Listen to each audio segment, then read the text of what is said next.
क्या लिए थे? बॉडी का मास माइनस μ1 बाई u प्लस μ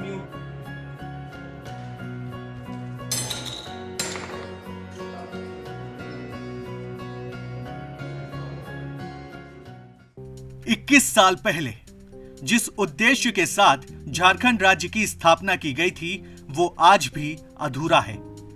उम्मीद थी कि आदिवासियों की तकदीर और तस्वीर दोनों बदलेगी। अफसोस कि स्थिति आज भी बहुत ज्यादा नहीं बदली। लेकिन अब एकलव्य झारखंड के आदिवासियों की तकदीर बदलेगा। महाभारत की कहानियों में हमने सुना था कि एकलव्य ने गुरु दक्षिणा में द्रोणाचार्य को अपना अंगूठा दे दिया था। अब बदले दौर में केंद्र सरकार द्रोणाचार्य की भूमिका निभा रही है, जिसने बिना दक्षिणा लिए गरीब आदिवासी बच्चों को एकलव्य जैसा छात्र बनाने की पहल की है।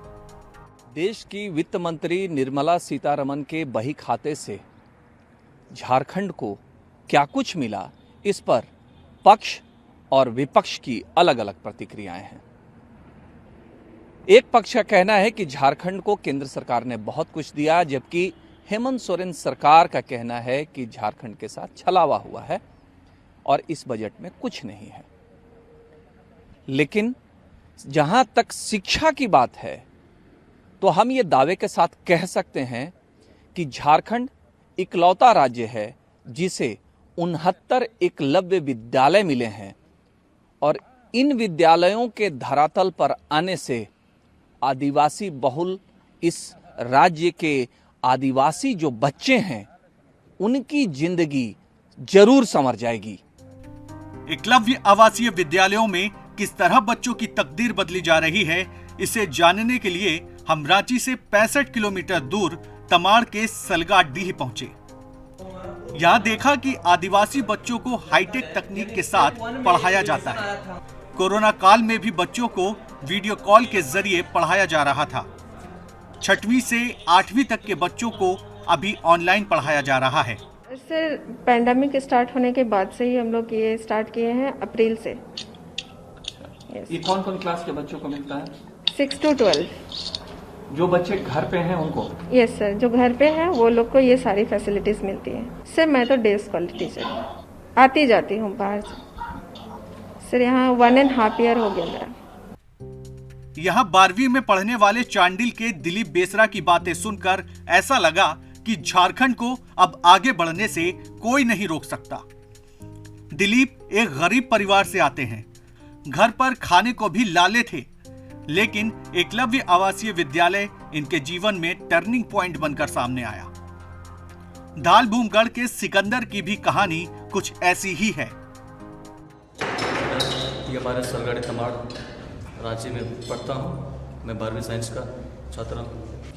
मेरे टेंथ में 94.4 अटेंड किए थे। मेरा एडमिशन यहाँ पर 8th क्लास में हुआ था। अभी तक मेरी जर्नी यहाँ पर बहुत ही अच्छी रही है। यहाँ का एक्सपीरियंस बहुत ही अलग है, क्योंकि हम लोग यहाँ सभी टीचर्स और स्टूडेंट बहुत ही शिष्टाचार के साथ रहते हैं। आप बनना क्या चाहते हैं? मैं भविष्य में अपने आप को एक ऑफिसर के रूप में देखना चाहता हूँ, चाहे ये सिविल सर्विसेज हो या डिफेंस सेक्टर हो।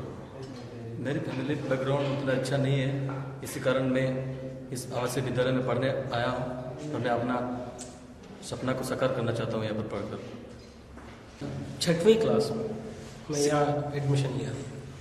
6th क्लास में आप यहाँ जी थे। 10th क्लास में आपको कितना मार्क्स आया था? 94.2%। मैं IT सेक्टर का इंजीनियर बनना चाहता हूँ।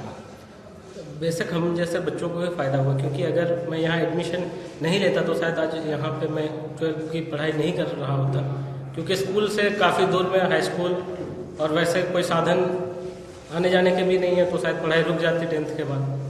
तो ऐसे स्कूल खुल जाएंगे तो बहुत ही अच्छे है। हम जैसे ट्राइबल स्टूडेंट जितने भी हैं उनका बहुत ही सुविधा हो पढ़ाई में। सुबह में हम लोगों को एक फ्रूट, एक बॉयल अंडा और 4 ब्रेड और चना और दूध दिया जाता है।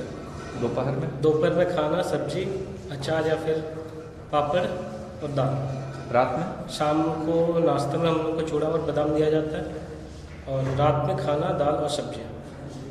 और वीकली 2 दिन नॉन वेज बनता है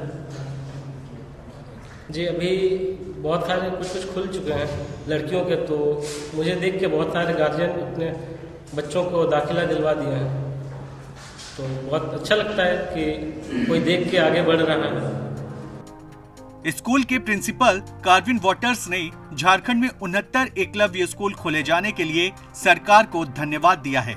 उन्होंने कहा है कि शिक्षा की इस व्यवस्था से ट्राइबल बच्चे मेन स्ट्रीम से जुड़ सकेंगे। अब बच्चों के सपने को साकार होते देख रहे हैं। एकलव्य स्कूल खुलने से एक फ़ायदा ये हो रहा है कि बच्चे स्कूल आ रहे हैं, स्कूल में पढ़ के वो अपना भविष्य को देख पा रहे हैं, उनके पास एक ड्रीम है और वो सपना साकार होते हुए नजर आ रहा है। आदिवासी कल्याण आयुक्त हर्ष मंगला ने बताया कि एक स्कूल में कक्षा 6वीं से 12वीं तक 480 बच्चे पढ़ सकेंगे और एक छात्र पर 1,09,000 रुपए खर्च किए जाएंगे। सारा पैसा केंद्र सरकार देगी। एक स्कूल के संचालन पर 5 करोड़ 23 लाख रुपए खर्च किए जाएंगे। भारत सरकार का जो आदिवासी मंत्रालय है, उन्होंने पिछले साल में ही इनके लिए एजेंसी का चयन कर लिया है 69 स्कूलों के लिए। इसमें लगभग 5 एजेंसियां हैं जो झारखंड में इन स्कूलों का निर्माण करेंगी। झारखंड सरकार की ओर से इनको सबको ज़मीन उपलब्ध करा दी गई है। कुछ लगभग 10 विद्यालयों के आसपास ज़मीन नहीं दी गई है, जो कि प्रक्रिया चल रही है। हर विद्यालय की कैपेसिटी लगभग 480 है। ये 6वीं क्लास से 12वीं क्लास तक हैं। इसमें 11वीं और 12वीं में 30-30 की संख्या में 3-3 वर्ग हैं, आर्ट्स, कॉमर्स और साइंस के, जो 2 क्लासों में हैं। 180 बच्चे इस तरह हो जाते हैं। झारखंड की ये तस्वीरें तकलीफ देती हैं। बाल मजदूरी और मानव तस्करी जैसी समस्याएं हैं। शिक्षा के अभाव में आदिवासियों का शोषण होता रहा है।